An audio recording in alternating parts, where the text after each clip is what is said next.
Good morning, everybody. Dennis Engelbrecht with the Family Business Institute, digging deeper. Is it a good idea to have a partner or partners in business and in construction, of course? So is it a good idea, bad idea? Certainly, there is a good side to it. When you have a partner, the first thing is everything doesn't rely on you, which oftentimes, when you're going it alone, you lose vacation time, you lose time with your family, there's a lot of stress sometimes, and if you're not at your best, there's nobody there to maybe, carry the ball or to rely on in situations like that. Having that second person, of course, gives you some additional coverage too, so you can take your vacations, they can cover maybe, you're the inside person, they're the outside person, that sort of idea. Gives you somebody to balance your thoughts against, somebody, to test ideas you may have. Hopefully, two ideas, come up with a better idea in the end, or two people. Hopefully gives you some high-level horsepower. A lot of people take on a partner because, maybe they're great at estimating or whatever, but I need somebody out there who can run the field, or somebody who can be a great superintendent at a startup situation, things like that. So, again, that typical inside-outside, but having that high-level horsepower really means a lot, because sometimes, early in your business life, you can't afford to hire the best. So having somebody else at risk with you can help. The other good thing with a partner is sometimes they bring equity, or at least bring a lack of risk of loss. You get half the profits, but you also only get half the losses, so to speak. But that partner can bring some equity. So what are the bad potential things about having a partner? Possible deadlock. And with that deadlock, sometimes a lack of decision. So, when you have two partners, sometimes it's difficult to come to a decision because you don't agree. And I've certainly seen over the course of my career, more often than not, that leads to a decision not being made. And sometimes companies don't move forward simply because decisions don't get made because the two people can't quite get on the same page. And in other situations, that could be good, of course, because maybe a decision shouldn't be made if you're not both sure that that's the right direction. One of the things to watch for in a bad situation, of course, is employees being in different camps. So you got one group of employees who follows one partner and one group of employees who follows the other. And oftentimes that means we're not really on the same page, going toward the same company vision, mission, and purpose. And of course, that certainly could kill a company. So, if you do have a partner, you want to make sure that you're overcoming those things. So many of you that we're talking to right here have partners or have a partner. So what are the steps to success in a partner situation? Well, the first thing, of course, is to have a good shareholders agreement. Not just a shareholders agreement, but a good shareholders agreement, or a management agreement in an LLC, as it's called. But you want to have that up front, and you want to make sure you've negotiated that up front. And why is that? Well, if you wait until you're in the heat of a problem or a decision, it's much more difficult to make those agreements and come to those agreements. It's much easier to make those decisions and get them set in stone when they're theoretical. They've been somebody else's problems, because then you can approach them logically and look at it for the good of the company. So getting a good shareholders agreement up front, that covers, what happens in the 5 Ds: death, disability, divorce, disillusionment, or dissolvement, or bankruptcy. You want to cover what happens in each of those cases. You want to have rules for selling shares or restricting shares, controlling ownership within a certain group, or what happens if somebody wants to sell to the outside.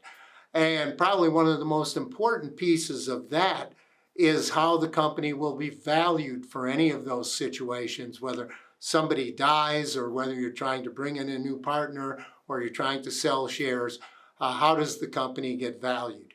And by the way, I'm going to say more shareholders agreements than not, if that shareholders agreement calls for the stock to be valued each year, I can tell you that virtually nobody keeps that value up year after year after year. So they end up when there's a situation where you have to have a value and there isn't one.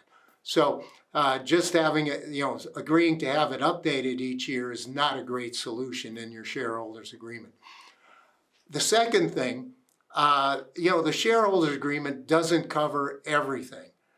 In fact, it doesn't cover a lot of the day-to-day decisions and roles and responsibilities and all of that you have. So I certainly recommend, if you're going into a partnership situation, to also have a memo of understanding.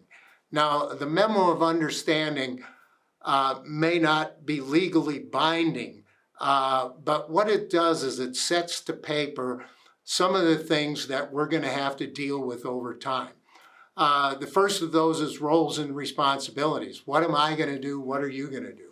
As the company grows, how might those change, and how do we decide on changes, for our roles and responsibilities as owners or officers?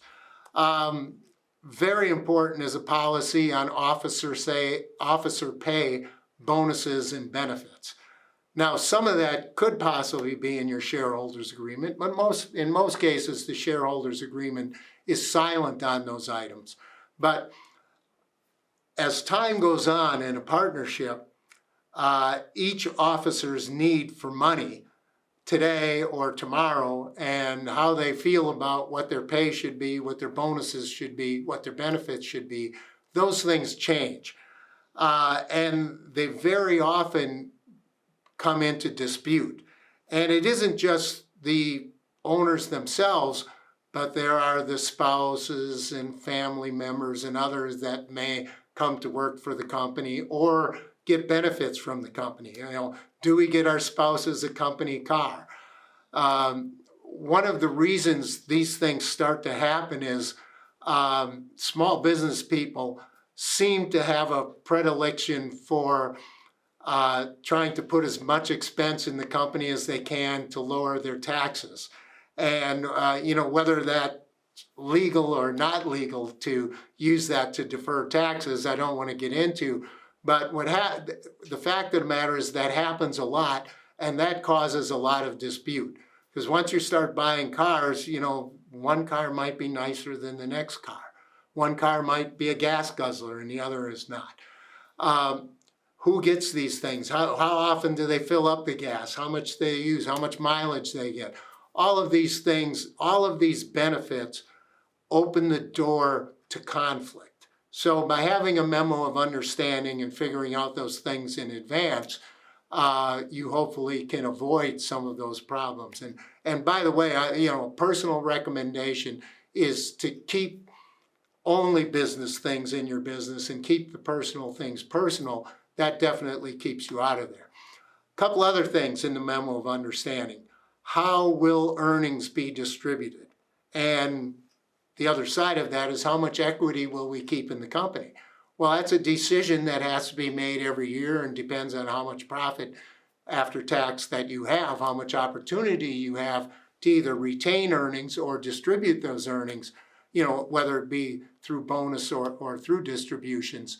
But having a philosophy on that you agree on is quite important. Then there are personnel issues, hiring, firing, discipline, bonuses, raises, all of those things for your people. And, if there are two or more of you in partnership, you may not see that the same way. So you should have a system for how that's going to be decided each year, and for major and critical hires and fires, how those things are going to be handled. And finally, the other thing that should be in your memo of understanding is at least a general agreement on market strategy. Ideally, you have a strategic plan and you renew that regularly, and that speaks for the market strategy. But at least you want to know if, we're going to bid on projects or we're going to go for negotiated work. We're going to self-perform, we're not going to self-perform. But there are all kinds of decisions like that, just your general approach to the market, that if you go into business and the two of you have different ideas and don't agree, certainly could lead to a breakup down the road. The third step to success is once you're there, now you have to meet frequently, all right? Because things will change. There will be issues, there will be problems. So one of the meetings you should have regularly is on company strategy and strategic planning. We already talked about that. Should be meeting regularly, at least every few weeks, to talk about personnel issues, because personnel issues will arise.